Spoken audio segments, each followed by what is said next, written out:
Good morning, family. Welcome to today's Lessons for Life. Today is Wednesday, February 25th, 2009, and today we're reading in Numbers chapter 32, and really there's a lot of different lessons you can pull from this chapter, so I encourage you to read through for yourself, see what you get from it. Email us, we'll put it on the blog, we'll add it to the blog. But what I immediately got from this as I was reading it, and like I said, there's a lot more lessons you can get from this chapter, but just what I got as I was reading it, because the children of says of Reuben and children of Gad, they actually had wanted to stay and not go to continue on the fight, but take that piece of land because it was good for they had cattle and so forth, as it says in the word. But the lesson I got from that was basically we're not supposed to really just be satisfied with, because they won that the battle with the Moabites, and they started to go over into Canaan, but they were going to be satisfied just with what they got there. But Moses said, no, the Lord really wouldn't be pleased, because now, the rest of them, they ain't going to have to go on to battle, and, these children of Gad and Reuben would be staying behind. But the Lord wouldn't be pleased with that. And what I got for a lesson is that we shouldn't really just be satisfied, because the things that just satisfy us is not necessarily what God has in store for us. And a lot of times we'll be satisfied with a lot less than what God has in store for us. So that's an important lesson for us to learn. And there's something that comes to mind even as I was speaking about just being satisfied. And actually it was a function that we was actually having at the temple. I'm not even sure what it was, but they were doing a dance to the song I'm a Survivor. And then Bishop had said, dance was nice and so forth, but he got up and said, well, the Lord didn't really just call us to just be survivors, but really it says that we're supposed to be more than conquerors.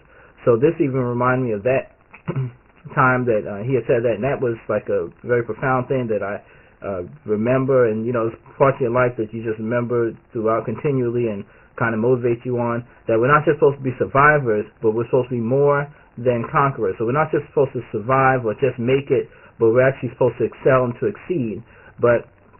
And you can also say even with the recession, the world says that we're in recession. You don't want to say that you've survived through the recession, after, years past, whatever. I don't want to say that I just, survived through this recession, the business state, and it was just surviving.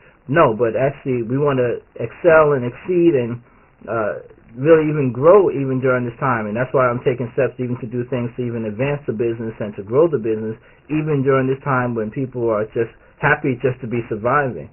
But that's not what we're supposed to do. So like I said, even from reading this chapter, a lot of times we're satisfied with things which is a lot less than what God has in store for us or what God has really planned for our lives to be. So we don't want to just stop at our own, just where we're comfortable, because where you're comfortable is not necessarily where you're supposed to be, because comfortable is just, you don't want to change. It's easier to get in that relaxed position of just being comfortable, but you actually want to keep going forward, like the children of Gad and children of Reuben are supposed to do. Keep going forward, cross over into Jordan, continue the battle, continue to fight, and then they'll be able to decide exactly which land is better for them. They can take whichever land they want to take, but not just to stop just because they won a couple of battles, recently, but continue on and to take the entire land which the Lord actually had promised to them. So we can definitely use this in our lives, in our everyday living.